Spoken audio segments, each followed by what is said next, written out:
नमस्कार. सुनीताबाईंचं आई मनोहर हे पुस्तक आपण सर्वांनी वाचलं असेल. ते आत्मचरित्र असतं तरी आत्मचरित्रात्मक नाही. त्याच्यामध्ये त्यांच्या आयुष्यात आलेल्या विविध गोष्टी, त्यांच्या आयुष्यात घडलेल्या गोष्टी, त्यांचं पु ल देशपांड्यांशी असलेलं नातं किंवा पु ल देशपांड्यांच्या बरोबर त्यांनी काढलेला काळ वेगवेगळ्या प्रकारांनी याचं वर्णन आहे. मी काय केलं किंवा माझा जन्म कसा झाला, तिथपासून मी कसं कसं करत गेले असं नसून खूप वेगवेगळ्या प्रकारांनी त्यांनी ते पुस्तक लिहिलेलं आहे. तर त्यांच्या आयुष्यात त्यांच्या दृष्टीने दोन अत्यंत महत्त्वाच्या व्यक्ती येऊन गेल्या. एक म्हणजे त्यांची धामापूरची आजी आणि दुसरं म्हणजे भैया. भैया हे नाव त्यांनी घेतलेलं होतं त्या व्यक्तीला. तर या भैयाविषयी लिहिताना त्यांनी जे काही लिहिलेलं आहे तर ते मी आपल्यासमोर वाचणार आहे.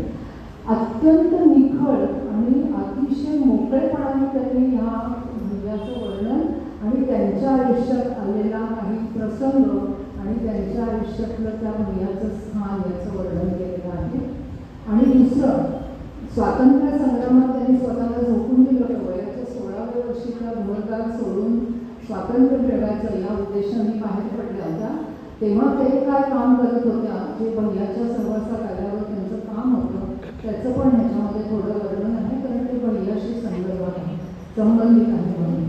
तर ते मी आपल्यासमोर वाचणार आहे. माझ्या आयुष्यात आलेली, जिनं आजीप्रमाणेच माझ्या जगण्याला अर्थ दिला, अशी व्यक्ती म्हणजे आमचा भैया. आजीसारखाच त्यालाही माझा लढा लागला होता म्हणायला हरकत नाही.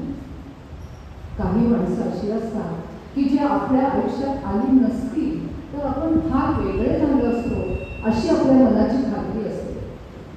त्यात मी भैयाची गणना करते. इथे वेगळं म्हणजे अधिक वाईट असा अर्थ मला अभिप्रेत आहे. भैयाची माझी ओळख झाली तो दिवस मला लख्ख आठवतो. 42च्या चळवळीत भूमिगत असताना एक दिवशी अण्णासाहेब सहस्त्रबुद्धेने मला एक पत्ता देऊन पुढे गोव्याच्या राजकारणात खूप प्रसिद्धीला आलेले पुरुषोत्तम काकोडकर यांच्याकडे झाले.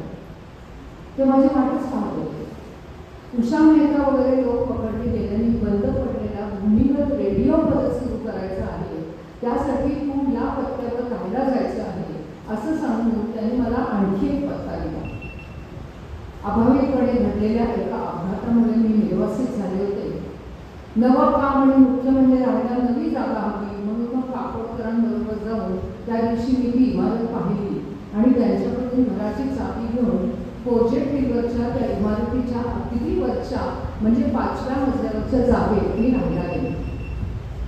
दाराचं कुलूप काढून आत शिरताना दारावरची मीर असगर अली ही पाटी काढली. पण घरात कोणी राहत असल्याची कोणतीच खूण नव्हती. 4 खाल्या खोल्या, त्यात एक मोठी मोरी असलेलं स्वयंपाकघर आणि एका खोलीत खूप 2-3 मोठ्या मोठ्या पेट्या होत्या. त्यातच त्या रेडिओची मशिनरी असावी हा माझा अंदाज पुढे खरा ठरला. पण या पलीकडे दुसरी एकही वस्तू त्या घरात नव्हती. आपल्याकडे पुरेसं अंतरून पकडून नाही, पाणी भरायला भांडं वगैरे बातमी नाही वगैरे अंदाज करणं चालू असताना मला कोपऱ्यात एक झाडू दिसला. मग मी सगळं घर झाडून काढायचं ठरवून कामाला लागले. संध्याकाळ झाली. झाडण्याचं कामही पुरं होत आलं आणि बाहेरचं दार वाजलं. मी दार उघडलं तर भैया दारात होता. 25शीतला शिरशिरीत सावळा माणूस. त्यांनी हात पुढे करून आपलं नाव सांगितलं. मी असगर अली. मी शेकंड केला. आत येऊन त्यांनी दार काढून घेतलं. मग क्षमा याचना करत म्हणाला, खरं तर यापूर्वीच इथे राहायला येणार होतो पण जमलं नाही. 1-2 दिवसात नक्की येतो. तोवर मला काय काय लागेल याची चौकशी करून खाली जाऊन एक बाटली, बल्ब, ग्लास वगैरे सामान त्यांनी आणून दिलं. खाली जाऊन जेवून यायला तुम्हाला पैसे द्यायला लागला, पण माझ्याकडे आहे असं सांगून मी ते घेतले नाही आणि त्या रात्री मग मी उपाशीच झोपले. थोडा वेळ इकडचं तिकडचं करून तो निघून गेला. त्यानं मला भारती म्हणायचं ठरलं आणि मी त्याला भैया, कारण त्या भूमिगत राहून आणि ह्याचं काम करतो त्या 42च्या चळवळीचं, त्यामुळे खरी नावं सांगायची नव्हती. त्यानंतर 2-3 दिवसातच माहीमची जागा सोडून हे कुटुंब सामान घेऊन आले. भैयाची बायको भाभी देखील त्याच्यासारखीच मला खूप आवडते. उंच, गोरी, हसरी, खेळकर, खूपच लांब आणि भरपूर केसांच्या 2 वेण्या घालायची. इतके लांब आणि खूप केस मी त्यापूर्वी किंवा त्यानंतरही कधीच पाहिले नाही. भैया मोकल लाईन्समध्ये नोकरीला होता. एकेकाळचे महाराष्ट्र काँग्रेसचे सेक्रेटरी मीर शकीरुल्ला यांचा हा मुलगा डॉक्टर झाकीर हुसेन यांचा विद्यार्थी. जमेल तशा इंग्रजीत मी बढियाशी बोलत असे आणि तसल्याच हिंदीत घरातल्या इतरांशी. हळूहळू माझ्या दोन्ही भाषा सुधारायला लागल्या, पण बोलताना चुका झाल्या की बाबा खूप चेष्टा करायची. ती उत्तम स्वयंपाक करायची. मी तिला काही मदत करायला लागली आणि त्यात काही चुकलं की ती माझी चेष्टा करायची. ही बाई कुणाशीही भांडण त्यांना करणारी ती नव्हती, त्यामुळे सगळं काही सुरळीत व्हायला हरकत नव्हती.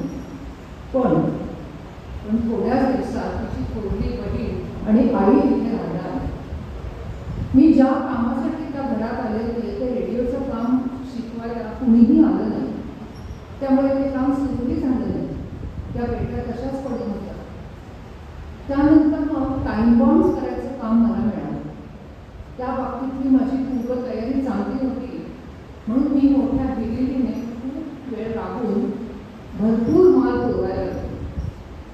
आता ही पूर्वतयारी कशी झाली हे सांगायला काहीच हरकत नाही. 43 सालच्या सुरुवातीला अण्णाने मला मुंबईत एका कामासाठी बोलवून घेतलं. आमचा राजामामा दादर माटुंगा भागात बॉम्बे ग्लास वर्क्सच्या दुर्गा प्रसाद नावाच्या चाळीत राहत होता. त्याच इमारतीत 3ऱ्या मजल्यावर लाड मस्तर राहणार. या इमारतीतील सगळी बिराडे 2-2 खोल्यांचीच होती. या लाड मास्तरांच्या घरी माझी राहण्याची व्यवस्था झाली. आणखी एक तरुण गृहस्थ त्यापूर्वी आठवडाभर तिथे राहायला आले होते. त्यांच्या हाताखालीच मला काम करायचं होतं. या कामाचं स्वरूपही मोठं रोमांचकारी होतं. हे गृहस्थ ब्रिटिश विमान दलात पायलट होते. राष्ट्रीय वृत्तीचे असलेले या देशव्यापी आंदोलनात आपणही काय करावं अशी त्यांची इच्छा होती, म्हणून त्या दृष्टीने त्यांची अण्णांशी ओळख करून देण्यात आली. मग योजनेचा आराखडा तयार झाला. विमानातून जाणारा सरकारी दारुगोळा, हत्यारं वगैरे पळवून ते सहज आम्हाला देऊ शकत होते. पुढे मागे संधी साधून एखादं विमानच पळवून आणून मग ते पूर्णपणे चळवळीत सामील होणार होते. दिवस युद्धाचे होते. 42च्या लढ्यालाही आता सशस्त्र क्रांतीचं वळण लागलं होतं. आम्हालाही हत्यारं, दारुगोळा वगैरे मिळेल ते हवंच होतं. असल्या वस्तू इकडून तिकडे न्यायला पुरुषांपेक्षा स्त्रिया अधिक योग्य, पोलिसांना संशय कमी येतो. तेव्हा माझं नाव पटकन अण्णांच्या डोळ्यासमोर आलं आणि त्यांनी मला मुंबईहून या कामासाठी म्हणून त्या गृहस्थांबरोबर लाड मास्तरांच्या घरी राहायला सांगितलं. त्या महिन्यात 1 महिन्याच्या काळात या पायलट गृहस्थांची माझी ओळख वाढली. गप्पा गोष्टी, सुखदुःखांची देवघेव सुरू होऊन परिचय वाढत गेला. तरुण तरुणींची वाढती घसट कुणाचीही सहज डोळ्यात धरते. लाड मास्तरांचे केस झाले. त्यांनी मला एक दिवस यापुढे मी त्यांच्या घरात न राहणं बरं असं स्पष्टपणे सुचवलं. अशा वेळी जाणार तरी कुठे? मग त्याच इमारतीत 4थ्या मजल्यावरच्या गच्चीत 2 भिंती एकेरी विटांच्या आणि बाकी प्लायवूड अशी एक खोली होती. तिथे मी राहायला गेले. हळूहळू माझ्या लक्षात आलं की या गृहस्थांचं पायलट असणं वगैरे सर्व गोष्टी काल्पनिक होतं. तो एक सुस्वभावी, प्रेमळ पण फारसं शिक्षण न झालेला बेकार तरुण होता. बहुधा क्रांतिकारकांच्या कथा वाचून त्यानं स्वतःभोवती पायलट, दारुगोळा, हत्यारं, विमानं असं वलय निर्माण केलं. आता कोणतीही उलटसुलट शंकाही न घेता, शक्याशक्यतेचा विचारही न करता थेट अण्णांपासून माझ्यापर्यंत आम्ही सगळे फसलो होतो. एक गोष्ट मात्र मला कबूल केलीच पाहिजे. मला स्वतःच्या घरात घेण्यापासून त्याच घरातून बाहेर काढण्यापर्यंतच्या त्या काळात लाड मास्तर माझ्याशी वडील भावासारखे वागले. आज या घडीला असा विचार लोकांना समजा त्यांच्याऐवजी त्यासाठी माझा प्रत्यक्ष वडील भाऊच असता तर तोही बहुधा माझ्याशी असाच वागला असता का? त्यानेही त्या परिस्थितीत मला घराबाहेर जायला सांगितलं नसतं कशाबरोबर? आणि कुणी सांगावं? मला घराबाहेर घालवण्यापूर्वी लाड मास्तरांच्या मनाची उदास झालीच नसेल कशाबरोबर? दोष तर कुणालाही देता येणार नाही. त्या काळाचे संदर्भ त्यांच्या मनात पक्के होते. मीच वेळोवेळी ते डावलत होते. मग माझ्या नव्या खोलीत माझी कामं सुरू झाली.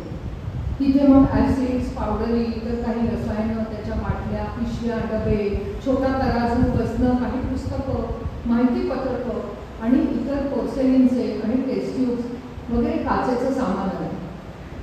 त्या पुस्तकातल्या आणि पत्रकातल्या कृती वाचून बॉम्ब्स तयार करण्याचे प्रयोग सुरू झाले. कोणतंही काम अतिशय जपून, व्यवस्थित आणि न थकता करणे हा माझा स्वभाव होता. एकदाच असा प्रयोग चालू होता. हवा तो परिणाम काही केल्या जमेना. कृती छापताच काहीतरी उणी राहून गेले की काय, कोण जाणे, असं मला सारखं वाटत होतं. रात्रीचे 2-2:30 वाजेपर्यंत मी परत तो प्रयोग करत होते. तरीही हवा तो परिणाम काही साधता येत नव्हता. शेवटी दिवा बंद करून मी झोपले. सकाळी थोडा उशीर झाला. नळ जाईल म्हणून घाईघाईने खालच्या मजल्यावरच्या सार्वजनिक नदीवर आंघोळ वगैरे उरकायला गेले. तेव्हा खोलीत आदल्या रात्रीचा पसारा तसाच पडला होता. एका मोठ्या बशीत मी केलेलं शेवटलं मिश्रण सुकून गेलेल्या अवस्थेत होते. तीही बशी तशीच राहिली होती. मी आंघोळ आटून कपडे धुत असताना अचानक मोठा स्फोट झाल्याचा आवाज कानावर आला आणि मी घाबरून धावत माझ्या खोलीकडे गेले. माझ्या या खोलीकडे कोणीही फिरकत नसेल. मी तिथे अभ्यास करायला राहते अशी इतरांची समजूत होती. मी या खोलीत चळवळीच्या कामासाठी राहते हे आमच्या नातेवाईकांपैकी राजा मामाला आणि परळला माझ्या सख्या डॉक्टर मामाकडे राहणाऱ्या माझ्या 2 भावांना फक्त माहित होतं. पण या खोलीत माझं असलं काही काम चालू असेल त्याची त्यांनाही कुणाला कल्पना नव्हती. तसं पाहायला गेलं तर ही छोटीशीच खोली एक प्रयोगशाळा म्हणून ठीक होती. असल्या प्रयोगांचे धोके पत्करणं हा आमच्या कामाचा देशभक्तीचा भाग होता. पण राहायला दुसरी जागा नसल्याने का होईना मी त्या तसल्या स्फोटक अडगळीच्या खोलीत राहणं आणि त्या पसारातच रात्री झोपणं या माझ्या त्यावेळेच्या आयुष्याचं आज या क्षणी मलाही नवल वाटतं. गंमतही वाटते आणि रास्त अभिमानही वाटतो. त्या दिवशी राजा मामा मला भेटायला म्हणून सकाळीच खोलीवर आला. दार वटून आत आला. मी आत नाही म्हणजे नळावर वगैरे गेले असेल असा अंदाज करून वाट पाहत आलो. पण स्वस्त अवस्था काहीतरी करायचं डोक्यात घेऊन उगा चाळा म्हणून असेल तर ती बशी साफ करायला गेला. मग त्याचे हात दोन्ही चांगलेच भाजले. सुदैवाने मोठी आग लागली नाही. पण त्या सुटलेल्या मिश्रणाच्या घर्षणाने मोठा स्फोट झाला. त्याचे दोन्ही हात चांगलेच भाजून निघाले. सगळी खोली धुरानं भरून गेली. खिडकी उडाल्या म्हणून त्याने ती जोरात ढकलली. त्या काचा फुटून त्याला आणखीही जखमा झाल्या. मी घाईनं खोलीत शिरले. दार उघडून टाकले. रक्तबंबाळ झालेल्या त्याच्या हाताची दखल न घेता त्याला ओढून बाहेर काढून उभ्या हवेत गच्चीवर ढकलले. तेव्हा या खोलीतला धूर गच्चीत पसरून खोली रिकामी होत होती. ती बातमी बाहेर पसरायच्या आत सर्वच आम्ही उरकणं भाग होतं. 1-2 दिवसात केमिकलचा बराच मोठा साठा तिथे येणार होता. तो पाठवू नये हे संबंधित लोकांना कळवणं जरुरीच होतं. भराभर महत्त्वाचं सामान कागदपत्र करून पिशवीत भरली आणि माझे कपडे घेऊन साळसूटपणे जिना उतरून मी खाली आले. कसा तरी स्फोट झाला हे इमारतीतल्या सगळ्यांच्या लक्षात आलं होतं. पण नक्की कुठून आवाज आला हे मात्र कळलं नव्हतं. अंदाज करत माणसं एकमेकांना विचारत होती. तेवढ्यात मी खाली उतरून रस्त्याला लागले. 1-2 महिन्यातच राजा मामाच्या हाताच्या जखमा बऱ्या झाल्या. त्या आणखी एक उपनाट्य घडलं होतं. या स्फोटानंतर 8 दिवसांनी विल्किन्सन कॉलेजात BSc असलेला माझ्या मामाकडे परळला राहत असलेला माझा मोठा भाऊ मला भेटायला आला. खोलीवर आला तो. त्यांनी दारावर टकटक केलं. खोलीत CIDचे लोक टाकून बसलेले होते. त्यांनी दार उघडून त्याला ताब्यात घेतलं. स्फोटानंतर बहुधा त्याच दिवशी पोलीस तिथे आले असावे. त्यांना तिथे शिल्लक असलेलं सामान मिळालं असावं. पण गुन्हेगार मिळत नव्हता. माझ्या भावाला या लोकांनी खूप छळलं. पण शेवटपर्यंत त्यांना काहीही माहिती मिळू शकली नाही. कारण माझ्या भावाला खरंच काही माहीत नव्हतं. शेवटी पोलिसांनी त्याला गुन्हेगार ठरवून त्याच्यावर आरोप ठेवला आणि कोर्टात केस उभी राहिली. त्याचा रेल्वेचा पास परळ ते बोरीबंदर असा होता. रेशन कार्डावरचा पत्ताही परळच्या मामांच्याच घराचा होता. सगळे पुरावे तो त्या खोलीत राहत कामात नसल्याचे मिळाल्याने आणि तो नियमित कॉलेजात जाणारा अभ्यासू विद्यार्थी असल्याचे सिद्ध झाल्याने शेवटी तो सुटला आणि दावा निकालात निघाला. पण त्यानंतर काही काळाने मी पुन्हा त्याच खोलीत एक विद्यार्थी म्हणून राहायला आले. पण या मधल्या खटला चालू असल्याच्या 1 वर्षाच्या काळात मी भूमिगत होते आणि त्याच काळात मी भैयाच्या घरात राहून हे काम करायला लागले. असा मधला एक त्याच्याकडे वाचला. आमच्या या बॉम्बसमुळे काय काय होत होतं ते कळत नव्हतं. आझाद मैदानावर लष्करी शस्त्रसामुग्रीचं एक प्रदर्शन झालं होतं. ते उडवून द्यायचं ठरलं आणि आवश्यक ते बॉम्ब तिथे पेरलेही गेले. पण ते उडण्यापूर्वी सैनिकांना पत्ता लागून ते निवडून नाहीसेही केल्याचं कळलं. आपण देशासाठी प्राणपणा घालून काहीतरी करतो याचं मनाला क्षणिक समाधान मात्र खूप मिळालं. जे आपल्यावर सोपवलं जाईल ते काम करायचं आणि उरल्या वेळात भाभीला मदत वाचन वगैरे करायचं. संध्याकाळी भैया आला की मग त्याच्याशी गप्पा चर्चा काव्यशास्त्र विनोद. त्याचा ग्रंथसंग्रह त्या मनाने चांगला होता. तो वेळापर्यंत मला उर्दू वाचता येत नव्हतं. पण तिथे इंग्रजी पुस्तकंही बरीच होती. आम्ही बोलत बसलो की भाभी बाजूला बसून भरतकाम किंवा शिवण करायच्या आणि बोलताना चुका झाल्या की हसत बसायच्या. पण तिची थोरली बहीण मुक्कामाला आली आणि घरातलं वातावरण बदलायला लागलं. मी जे काम करत होते त्याच्या घरात होणं तिला पसंत नव्हतं. आपल्या बहिणीच्या संसाराला माझ्यामुळे दुहेरी धोका आहे याबद्दल तिची खात्री वाटायला लागली. की ती भाभीला स्वस्त बसूच देईना. शेवटी गोष्टी या थराला गेल्या की एकतर मी त्या घरात राहील नाहीतर त्या राहतील असं तिला मी करून सांगितलं. त्यावर भैयानी शांतपणे त्याला सांगितलं की कोणत्याही परिस्थितीत मी म्हणजे भारती घर सोडणार नाही. ज्या कामासाठी मी त्या घरात राहायला आले आहे ते काम पूर्ण होईपर्यंत तर नाहीच नाही. त्यांनी काय करायचं ते त्यांनी ठरवावं आणि भाभीनं इथंच राहायचं की त्यांच्याबरोबर जायचं ते भाभीनं ठरवावं. इस्लामची आणि अरबांची परंपरा, पाहुण्यांची वागायची पद्धत, शब्दाला दिली जाणारी किंमत, देशप्रेम वगैरे वगैरे काय काय तो समजावत होता. पण कशाचाच परिणाम झाला नाही आणि भाभीची बहीण आईला आणि भाभीला घेऊन दुसऱ्या दिवशी निघून गेली. त्यांचे खूप नातेवाईक चर्नी रोड माहिंदा वगैरे राहत होते. त्यांच्याकडे कुणाकडे तरी ती गेली असावी. आपल्यामुळे असं काहीतरी व्हावं हे मला काय लागलं. पण ती जागा, सामान, अंगावरती ती जबाबदारी असं तसंच टाकून निघून जाणं आमच्या कामाच्या दृष्टीने मला शक्य नाही. त्यानंतर 10-12 दिवसांनी भाभी परत आली एकटीच. पूर्वीसारखी सहजपणे घरात आणि माझ्याशी वागायला लागली. आणि भाभीच्या गैरहजेरीने त्या 10-12 दिवसात मला भैयाचं आणि माझं स्वतःचंही एक वेगळं दर्शन घडलं. भाभी ही भैयाची दुसरी बायको. त्याची पहिली बायको ही त्याच्याच पुढच्या नात्यातली एक गरीब मुलगी होती. पुढे तिला क्षयरोग झाला. तिचं भैयावर प्रेम होतं पण ते तिला व्यक्तच करता आलं नाही. तिच्या मृत्यूपूर्वी 5-6 महिने भैयाला कुठून तरी गोष्ट पडली. आपल्यावर प्रेम करणारी मुलगी या अवस्थेत शरीराबाहेर मनानेही सुरत जाऊन मरणार हे जाणवताच भैयाने तिला मागणी घालून तिच्याशी लग्न केलं आणि तिची खूप सेवा केली. ती जायची ती गेलीच. पण निदान समाधानाने मला आणि मग त्याचं भाभीशी विकसर लग्न झालं. भैयाला खूप कविता पाठ होत्या. तो स्वतःही थोडंफार लिहित असे. पुढे राग की राणी हे त्याचं एक पुस्तकही प्रसिद्ध झालं. ते त्यांनी मला अर्पण केलं होतं आणि अर्पण पत्रिकेत म्हटलं होतं, to Bharati who is to me all things of a woman can be worth mother, sister, daughter and comrade.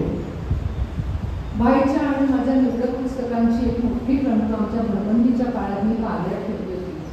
पुढे सांताक्रूजला आम्ही घर घेतल्यानंतर मी ग्रंथ आणायला गेले तर त्यात फक्त चिखल होता. भिजून आणि वाळकेने खाऊन संपूर्ण ट्रकभर पुस्तकांचा लगदा झाला.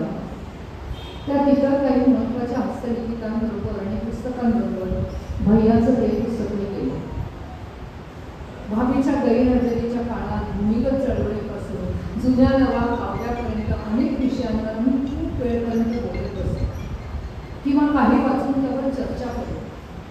एकमेकांच्या पूर्वायुष्याबद्दलही बोलणी चालू. वेळ भरपूर होता आणि तो फक्त आमचा होता. सुखदुःखांची देवघेव झाली आणि आमची आयुष्यभराची जीवाभावाची मैत्री झाली. पण या मैत्रीच्या कसोटीचा एक क्षणही त्या काळात आला. आमच्या भूमिगत रेडिओच्या सामानाच्या पेट्या आणि इतर सामान ज्या खोलीत होतं तिथेच एका छोट्या पाठीवर मी झोपत असे. माझं कामही त्याच खोलीत चाललं, पण बाकी बाबत बरोबर होता. त्या रात्री गॅलरीतल्या भैयाच्या गादीवर बसून नेहमीप्रमाणे गप्पा गोष्टी झाल्या. मग मी तिथेच वाचत पडले. वाजता झोपले. रात्री कधीतरी मला जाग आली तेव्हा लक्षात आलं, दिवा वगैरे काढून भैया अंग सोडून माझ्या शेजारी गाड झोपला. माझी झोपण होऊ नये म्हणून त्याने मला तसंच पडू दिलं असावं. खरं तर जाग येते आज मी उठून आज माझ्या खोलीत जाऊन झोपू शकले असे, पण तो विचार मला सुचला नाही. वाटलं आता त्याच्या शेजारीच झोपावं. त्यानं आपल्याला जवळ घातलं. कथा कादंबऱ्या करता त्याचा हळूवार प्रेम करावं. त्याच्याबद्दल एकाएकी मला प्रचंड ओढ वाटायला लागली. ही ओढ अचानक त्याच क्षणी निर्माण झाली की आधीपासून हळूहळू निर्माण होत गेली होती आणि त्या क्षणी मला त्या गोष्टीची जाणीव झाली. आज काठावर बसून या सर्व घटनेकडे तिमाहिताच्या दृष्टीने पाहण्याचा हा प्रयत्न आहे. स्वतःबद्दल बोलताना काही विशेषण वापरायचं संकोच वाटतो, पण तिमाहिताच्या दृष्टीत आपण स्वतः कुठे राहतो तेव्हा या संकोचाचा अडथळाही दूर करायला हवा. मी तेव्हा जेमतेम 17 वर्षाचे होते. देश स्वातंत्र्याच्या कल्पनेत भारावून गेले होते. त्यासाठी शिक्षण सोडलेले, शिक्षण मध्ये सोडण्याचा घरच्यांचा विरोध म्हणून घरदारही सोडलेले. वडिलांच्या मनाविरुद्ध वागायचं स्वातंत्र्य हवं असेल तर त्यांच्या पैशाला हात लावायचा आपल्याला अधिकार नाही असं मनापासून वाटत असल्याने वाटेल त्या आम्हालापेक्षा स्वतःहून स्वतंत्रपणे जगणारी, वृत्तीने बंडखोर, तेजस्वी अशी होती. पण स्त्री पुरुष संबंधांच्या बाबतीत फार सनातनी आणि सोहळ्या वाकफ होण्याच्या कल्पनांचा पगडा असलेल्या घरात वगैरे. वयाच्या मनाने माझं वाचन बरंच होतं आणि विविध होतं. त्यामुळे असेल किंवा आत्मविश्वासातून असेल, पण खरोखरच वयाच्या मनाने जड आणि प्रौढ तत्वज्ञान बोलणारे, पण काही शास्त्रात अगदीच अडाणी असलेली आणि आपण तसे अडाणी आहोत याची जाणीव नसलेली अशी होती मी. भैया गाठ झोपला होता. त्याच्या शरीराची जवळीक मला हवीशी वाटली तरी भिकारी करायची भयंकर लाजही वाटली. मग आतून हुंकारणाऱ्या मातीनी कबुतरा बदलून पाहिलं. जणू काही झोपेतच लोळल्यासारखी मी त्याच्याजवळ सरकले आणि मूल आईच्या कुशीत शिरून तिच्या कमरेवरून हात टाकतो तसा हात टाकला. अपेक्षा होती त्याच्यातला तो जागावला, मला प्रेमानं जवळ घेईल, पण घडलं वेगळंच. त्याला जाग आली. मी झोपेत अशी कुशीत शिरलेली पाहून जणू बापाच्या मायाने त्याने मला जवळ घेतलं. माझ्या कपाळाचं हळूवार चुंबन घेतलं आणि म्हणाला, घाबरू नको बेटा, मी आहे. असे जणू मनात म्हणत तो मला हलक्या हाताने खोपटत गेला. थोड्याच वेळात त्याचं खोपटणंही मंदावलं आणि तो झोपी गेला. आपला सगळा डाव फसल्याने मी भयंकर खजील झाले, चवताळले. अहंकार दुखावला गेला आणि सूर काढायच्या निर्धाराने क्षणात पवित्रा बदलून जणू काही झोपेतून जाग आल्यासारखी मी एकदम उठून बसले. त्यालाही जाग आली. क्या हुआ बेटा, असं तोही उठून बसून म्हणाला. क्या हुआ, शरम नाही आली. इथूनच मी सुरुवात केली. मी लहान, अननुभवी, त्याच्यावर विश्वासून त्याच्या घरात राहते. वाचताना चुकून डोळा लागला तर मला जागं करायचं सोडून त्यांनी माझ्या असहाय्यतेचा असा भय दाबा घ्यावा. मी जाग आल्यावर डोळे उघडून पाहते तर काय, त्यांनी माझ्या इथल्या जवळ झोपावं, मला ओढून कुशीत घ्यावं. आणखी काय काय करायचा इरादा होता. हीच आपली मैत्री, हेच विशुद्ध प्रेम. शेवटी पुरुषच थोडक्यात. मी काय किती पवित्र, शुद्ध, सात्विक आणि त्याची दृष्टीने अशी पापी. त्याचे डोळे धरून पाहायला लागले. कंठ दाटून आला. थरथरत्या आवाजात तो म्हणाला, माझ्यावर विश्वास ठेव. स्त्रीबद्दलच्या माझ्या सगळ्या सुंदर कल्पना साकारून तुझ्या रूपाने माझ्या जीवनात आल्या. माझ्या इतका भाग्यवान मीच. असं असताना बाजारात पैसे टाकून विकत मिळणाऱ्या गोष्टीसाठी मी तुझ्याकडे येईनच कसा? कशाची शपथ घेऊन सांगू? जैनच्या म्हणजे भावीच्या पोटातल्या बाळाची शपथ घेऊन सांगू का? तुझा अगदी गैरसमज झालाय. मला वाटलं झोपेत किंवा स्वप्नात तू घाबरलीस म्हणून मी तुला जवळ देते. खरं काय घडलं होतं ते अर्थात मीच जाणत, फक्त मीच. त्याला माझ्याबद्दल कोणतीही शंका आलेली नाही याची खात्री होताच जणू काही गैरसमज दूर झाल्याचं दाखवून मी हळूहळू माघार घेत हा वाद निवडला. आज वाटतं त्यावेळी काही करू शकले असते. क्षणाक्षणाने पुढे सरकणाऱ्या या आयुष्यात क्वचित कधीमधी प्रचंड ताकदीचे काही क्षण आपल्या वाट्याला येतात. आपल्याला शिखरावर येऊन बसण्याची किंवा रसातळाला नेऊन काढण्याची कराल शक्ती त्या क्षणात असते. त्या क्षणी काय घडतं यावर तुझ्या सगळा प्रकाश अवलंबून असतो. असाच एक तो असाधारण क्षण होता. कोणत्या शुभंकर शक्तींचा आशीर्वाद माझ्या पाठीशी उभा होता की ज्यामुळे त्या क्षणी स्वतःला ढकलून घ्यायला निघालेल्या मला मागे खेचायला भैयाचे हात सज्ज झाले. त्या क्षणी भैयाच्या ऐवजी दुसरा कोणी असता तर असाच वागला असता का? नाही. माझ्या ऐवजी दुसरी कोणी असती तर भैया असाच वागला असता का? नाही. मी इतकी अजाण नसते तर भैया माझ्याशी असाच वागला असता का? खरंच माहित आहे. खरं तर या संदर्भात मला असे प्रश्न पडतच नाही. मी जर वेगळी असते तर त्या प्रसंगी भैया कसाही वागला असता तरी फार फरक पडला नसता कदाचित. पण त्या वयात माझ्या प्रेमाबद्दलच्या, स्त्री पुरुष संबंधाबद्दलच्या, मैत्रीबद्दलच्या, माणुसकीबद्दलच्या, विश्वासाबद्दलच्या वगैरे काही तृप्त कल्पना होत्या. कोणत्या मूल्यांना चिकटून जगावं याबद्दल काही निष्ठा होती. शिक्षण, घरदार, आईबाप, आर्थिक पाठबळ कशा कशाचाही आधार न घेता विशिष्ट जीवन मूल्यातून येणाऱ्या आत्मबळावर जगणारी मी. प्रत्यक्षात माझ्याशी इतक्या सरळपणे वागणाऱ्या भावीसारख्या बाईचा मी विश्वासघात केला होता. माझं वर्तन अशोभनीय वर करून सवरून नामानिराळी राहण्याच्या प्रयत्नात खोटेपणाही मी केला होता. सुंदर जीवन मूल्यांचा अशा रीतीने आधार तुटल्याने ओळ येण्याच्या त्या क्षणी तितक्या सुंदर आणखी काही जीवन मूल्यांचा साक्षात्कार घडवून आणण्याची स्फूर्ती भैयाला झाली नसते तर हा खरा प्रश्न. तशी सगळीच जगतात. प्रत्येक प्रसंगातून मार्गणी निघतोच. स्त्री पुरुष संबंधांवरचा सगळी अनिती नीती आधारणे चूक आहे हे मलाही वाटते. पण इथे प्रश्न स्त्री पुरुष संबंधांच्या नव्हता तर प्रश्न भैयाचा आणि माझा नव्हता. प्रश्न भावीचा आणि माझा होता. माझ्या आधारभूत मूल्यांचा आणि माझा होता. थोडं प्रौढत्व आल्यावर निसर्गाच्या ताकदीचा अधिकाधिक प्रत्यय आल्यावर मी मनाने क्षमा केली असावी. कारण या गोष्टीचा मला फार मोठा मनस्ताप होत राहिला नाही. एरवी स्वतःच्या एवढ्याशा चुकीबद्दलही स्वतःला खूप छळत राहायचा माझा स्वभाव आहे.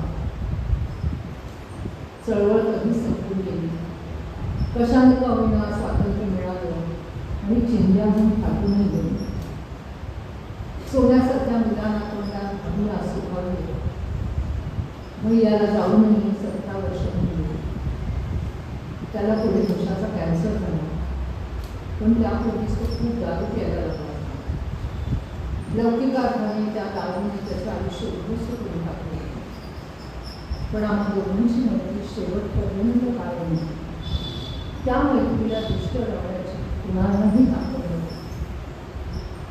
भैयाच्या आणि माझ्या मैत्रीला जी अनेक कारण असतील त्यातल्या आम्हा दोघांनाही असलेल्या कवितेचं वेळ हे नक्कीच होतं. त्या काळात आमच्यात मराठी आणि उर्दू कवितांची खूप देवदेव झाली. मला आठवतं गडकऱ्यांच्या राजहंस माझा निजला या कवितेतल्या राजहंस या शब्दावर तो फिदा झाला.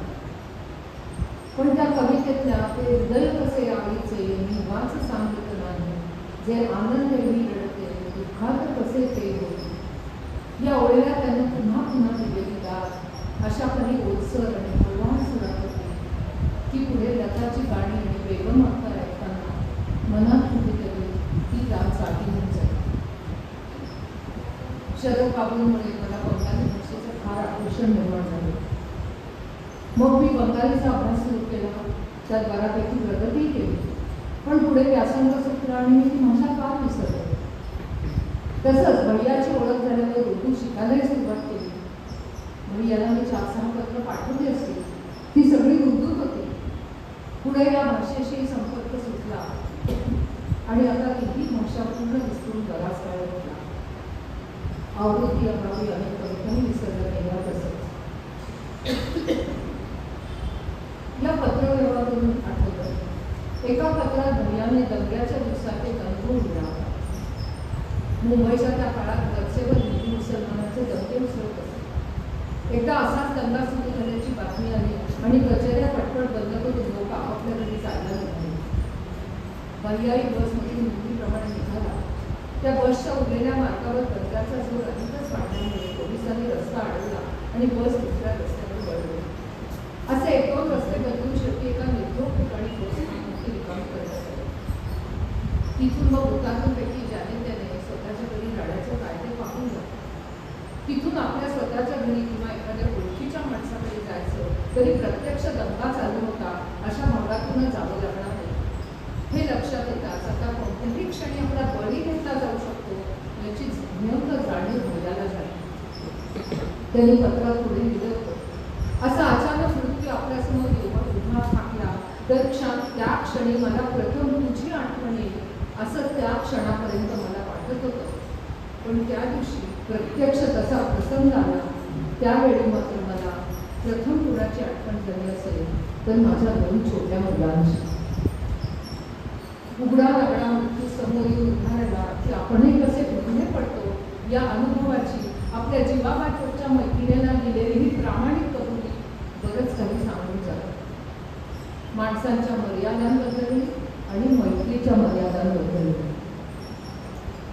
धामापूरची आजी आणि भैया यांच्यात तसं पाहिलं तर काय सांगते. पण मला समजण्याची ताकद फक्त या दोघांच्या आठवणीत आहे.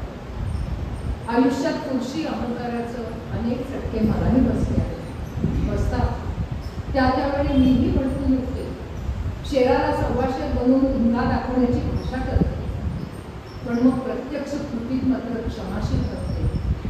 स्त्री पुरुष म्हणून समोर आलेल्या त्या व्यक्ती मग स्त्री आणि पुरुष म्हणून न राहता छोटी मोठी माणसं म्हणून दिसायला लागतात आणि रागाचा पारा हळूहळू उतरायला लागतो. आजी काय, भैया काय आणि मी काय, आम्ही सामान्य माणसं. कोणत्या आंतरिक ओढीने मी त्या